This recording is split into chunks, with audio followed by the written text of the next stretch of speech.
Hi there guys, welcome to your 2014 Australian Grand Prix preview. Yep, race 1 on the 2014 calendar. And I think it's set to be a really good one this year.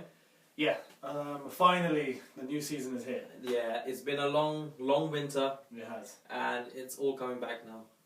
All back, and as all of you know, new rules, new regulations, new cars, new chaos, everything. Yeah. Let's kick it off. Yeah, we're going to give you guys a preview on what we think will occur in the Australian Grand Prix. Yeah. So yeah, first things first, this is the first season with all the new regulations, the new major regulation changes, and I do believe there will be quite a lot of chaos. Yeah, I think so. I see, and this is going to be for you guys to comment in the comment section below. Yeah. How many cars do you think will not finish the race? That's a good one, actually. Yeah? That's a good question. Leave your thoughts. I do believe, actually, that there will be quite a few cars facing mechanical issues this year, and many cars stopping on track even. Yeah. Definitely cars will be not finishing. Definitely not finishing. If I was to pick a number, yeah, how many cars I think will not finish the race on Sunday? I would go with about 6. Wow. Okay. 5, 6, but I'm gonna go with 6. 6 extreme. I'm gonna say 2. I'm gonna go with about 6. So Red Bull. I think this race is gonna be interesting for Red Bull. Yeah. Remember, they haven't sorted out their problems. They still have all the cooling and engine issues they've always been facing during the testing. And to be honest, I think this race in Melbourne is gonna really tell us whether they can do it.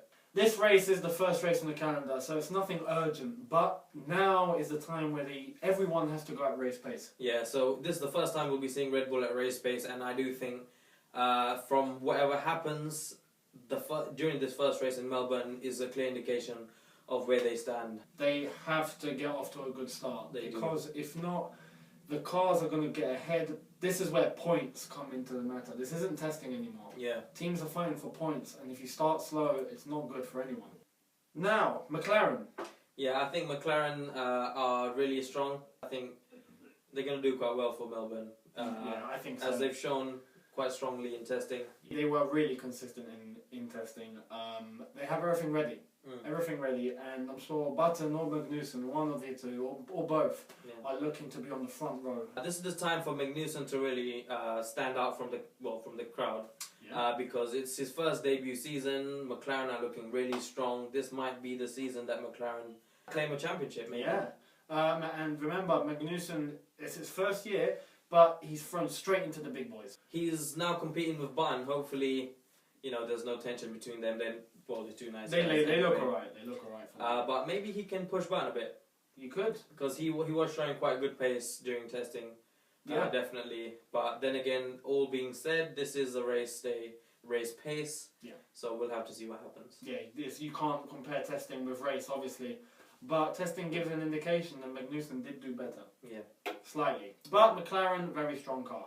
Next is Mercedes. Now, Mercedes, for me, are going to absolutely dominate this race. I think so. I think they're going to destroy.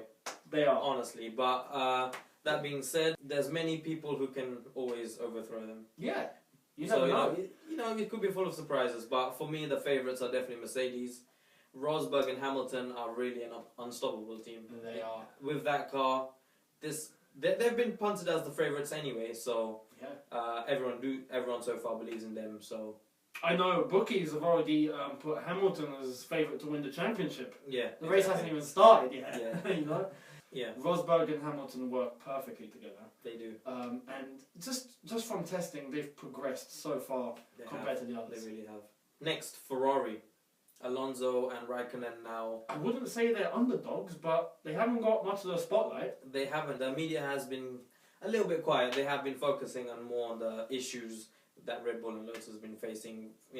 For me, I think Ferrari is still a dark horse. Despite their engine issues, their cooling issues, they have secretly, good pace. Yeah, no, I think they do. I think we'll definitely see a Ferrari on the front 2 rows. Alonso, Raikkonen, 2 fantastic drivers, 2 world champions. Yeah. You can't write Ferrari off. I think if there is one team that can pounce, if McLaren or Mercedes, say, were to have a failure, the one team to pounce on the opportunity would be Ferrari. Yeah. Okay, let's move on to Lotus. Lotus, remember last year, they did well. They did well. They even got on the podium a lot of times. Yeah. I don't think this year they can really do it.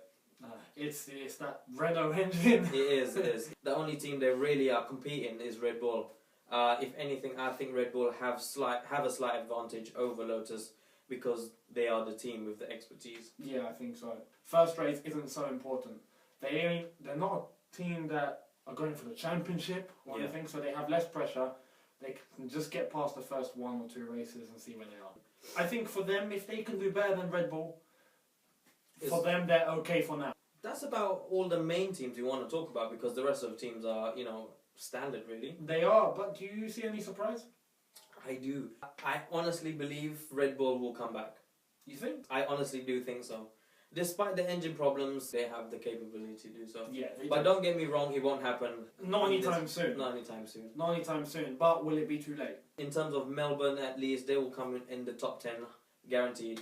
For me, I think, unless they, And if they don't, then unless they personally, I'll be shocked.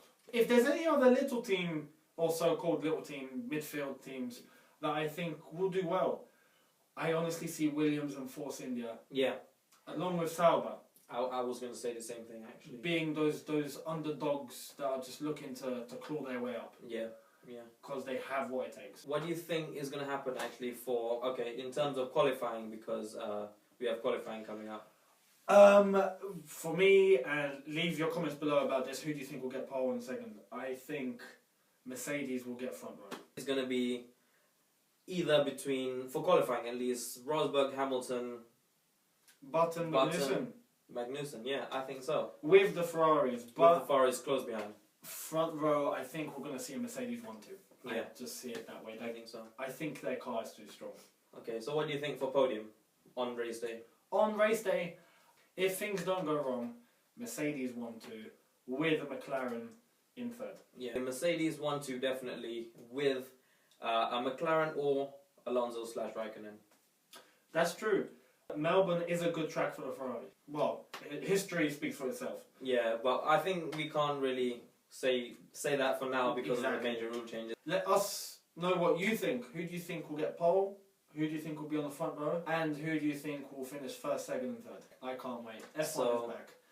Tell us what you think, any of your thoughts. Please like the video. Please comment, leave us any thoughts you may have. Yep, subscribe to the channel to get more of our videos. Our next video will be the race review itself. Yes. We'll talk about what happened in qualifying and the race. Yes, we will. And we hope to see you next time, guys. So we'll see you on Sunday.